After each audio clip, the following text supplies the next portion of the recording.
Hi, Maxwell Tapper here from the T+O+M Executive Projects and Transformation team. I've been getting the question a lot recently, what's happening in the market? So I thought it worth giving a bit of comparison and contrast from where we've been to where we're at now and what the future may hold across IT and delivery type positions in the Sydney and wider Australian market. So with that in mind, Banking Royal Commission has been done, delivered, regulators are turning their attention to other industry sets across the market. Other projects and transformation initiatives are going to be driving us forward, particularly end-of-life systems upgrades and the like. So if we do a little bit of a graphical representation, where we've been and where we're at now, put volume of roles and time. This is somewhat the Sydney market, at least until recently. Okay. This mark here, 12 to 18 months ago.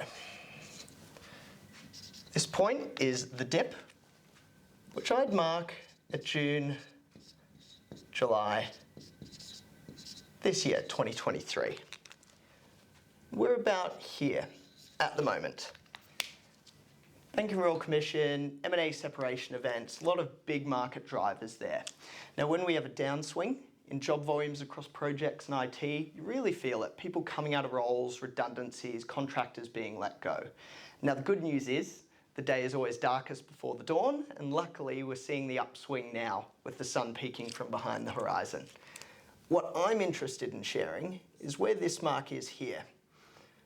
And we'll say relative normality. So with the market upswing that hopefully we're in at the moment, at least the way I project it, and some of my clients are viewing it as well, it's always going to be getting better and better. It's going to be a slow upswing, but hopefully it's going to be noticeable over time. And it's a positive position to be in. This is a very bad spot to be. You sort of really feel it. Things are getting a little bit slower. But if you're out of a job and looking, it is going to be getting better. Now, the mark that I'm calling here is probably going to be about 2 to 4 weeks after Australia Day next year. That's due to a whole lot of different corporate hiring and macroeconomic factors that I'll go into at a later date. But the trend point is, if you're out of a job and you are looking, it's a good point to maybe drop back a bit in your day rate or your salary expectations and play the cash flow game. Keep things moving, keep something going on your CV. If you're in a role, it might not be perfect, but it's a perm stable position. It's good to play that defensive card. Maybe sit in something a bit longer until you are actually secure in the next position. Wouldn't advise anyone jumping out sort of knee-jerk into the market at the moment, but playing that conservative card in your career, sticking with things until this upswing moment, as I said, sort of February, March next year, that's going to be the best call for your job search if you're a business analyst, scrum master, program manager, and program director. Now, when we get to this point here, it is going to be that slow normality piece. We're seeing from our clients a big push towards perm, balancing costs against IP and retaining talent in their businesses. Now, a word of warning to our clients as well, I wouldn't be saying to leverage people too hard on the perm conversion side, because once we do hit that upswing date next year, you might find that if you've pushed people too far down in rates, you might be losing that good talent. Now, when you do get here as well, also to our clients, hiring managers and HR departments that we work with, you do want to adjust things potentially back to a market normality point, look at rate increases, and when people have increased roles, that promotion cycle. And hopefully that'll be able to be funded by better profits, both corporate and in the finance sphere, and an upswing that we're hoping to see across government as well.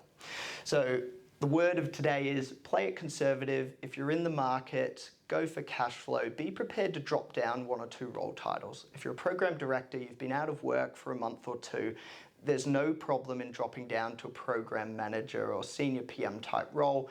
Couple $100 a day in rate difference. Realistically, when you take the ATO's clip of the ticket out of that, it's not going to be the worst as compared to zero cash flow.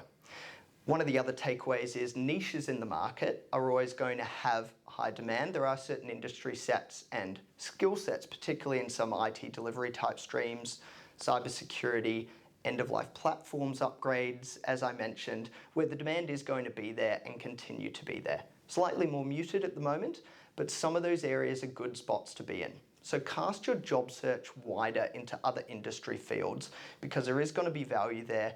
Could be a good pivot point as well for you into a different industry set.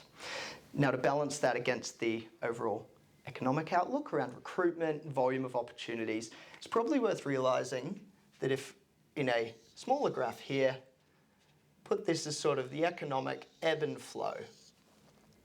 So that's a general economic trend line, boom bust period. If you look at the recruitment cycle and volume of job opportunities, it's an extrapolation of that. So the peaks are going to be higher in demand and the lows are going to be lower in supply. And that's in terms of supply of opportunities for you as a candidate. Now, if you then go senior roles, it's a further extrapolation of that again. If you're at the general manager level seat, it's going to be a lot higher in the peaks and in the troughs. So as we see with a lot of our senior leaders who are looking at the moment, you can really feel the punctuated downswings. We're in the bottom of a market that will change and it will trend upwards from there. People are always in demand for the best people in their teams. It's going to be a slower search for a lot of people at the moment, but if you're in some of those niches that I mentioned, opportunities will come. It might just be a factor of a few extra weeks or a month in the job search to find that right role for you. So I hope that helps give a little bit of context as to where we're at and where we're going.